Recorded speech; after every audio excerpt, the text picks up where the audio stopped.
Komnas HAM sebut Putri Chandrawati dilecehkan. Kesimpulan tidak hanya berdasarkan pengakuan korban. Kasus dugaan pelecehan yang dilakukan Brigadir Yosua alias Brigadir J terhadap istri Ferdi Sambo yakni Putri Chandrawati masih menimbulkan tanda tanya. Salah satu lembaga yang gentol menyuarakan terjadinya pelecehan terhadap Putri adalah Komisi Nasional Hak Asasi Manusia atau Komnas HAM. Komisioner Komnas HAM bidang penelitian Sandrayati Moniaga mengatakan, dugaan kekerasan yang dilakukan Brigadir Nofriansah Yosua Huta Barat alias Brigadir J terhadap Putri Chandrawati harus tetap diusut. Dikutip dari kompas.com, Komnas HAM mendapatkan kesimpulan bahwa ada dugaan kuat terjadi pelecehan yang dilakukan Brigadir J ke Putri Chandrawati di Magelang pada 7 Juli lalu. Hal itu berdasarkan hasil penyelidikan dan pemantauan kasus pembunuhan Brigadir J. Dugaan tersebut juga bukan berangkat dari satu keterangan Putri saja, tapi juga didapat dari pemeriksaan saksi dan ahli psikologi. Kami membuat simpulan untuk mengusut itu berdasarkan beberapa dasar. Yang satu memang ada pengakuan, kedua ada keterangan dari saksi yang ada di sekitar situ, dan yang ketiga ada juga keterangan dari psikolog yang mendampingi. Papar Sandrayati dalam acara Aiman di Kompas TV pada Selasa 13 September 2022. Komnas HAM tidak bisa memberikan keterangan hasil temuan dan hanya memberikan kesimpulan adanya dugaan kasus kekerasan tersebut. Untuk itu, tugas kepolisian adalah memastikan adanya dugaan kekerasan atau hanya skenario yang dirancang mantan Kadif Irjen Ferdi Sambo yang merupakan suami Putri Chandrawati untuk melancarkan skenario pembunuhan Brigadir J. Jadi, hal-hal ini memang harus didalami. Lebih lanjut, apakah benar pertemuan hanya berdua?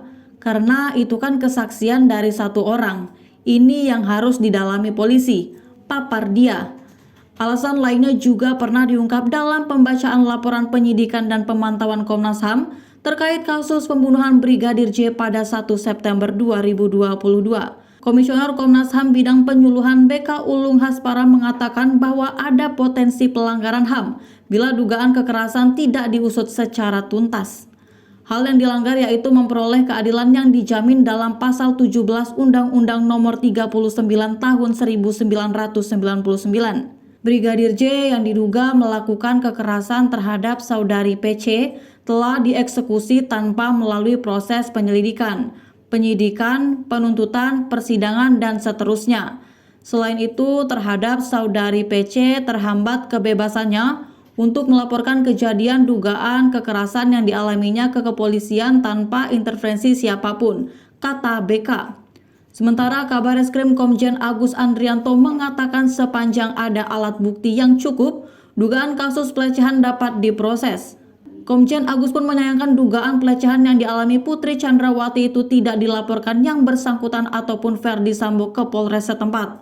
Akibatnya, tidak ada olah tempat kejadian perkara atau TKP terkait dugaan terjadinya pelecehan tersebut. Termasuk juga tidak ada pengambilan bukti-bukti terkait peristiwa tersebut. Sayangnya mereka tidak melaporkan kejadian tersebut kepada kepolisian, sehingga tidak ada olah TKP dan pengambilan bukti-bukti terkait kejadian tersebut, ujar dia. Komjen Agus menjelaskan bahwa Undang-Undang Tindak Pidana Kekerasan atau UU TPKS sedikit menyulitkan penyidikan. Namun, ia menuturkan apapun yang dinarasikan harus didukung alat bukti yang ada. Apapun yang dinarasikan, bagi kami penyidik ya harus didukung alat bukti yang ada, ucap Agus.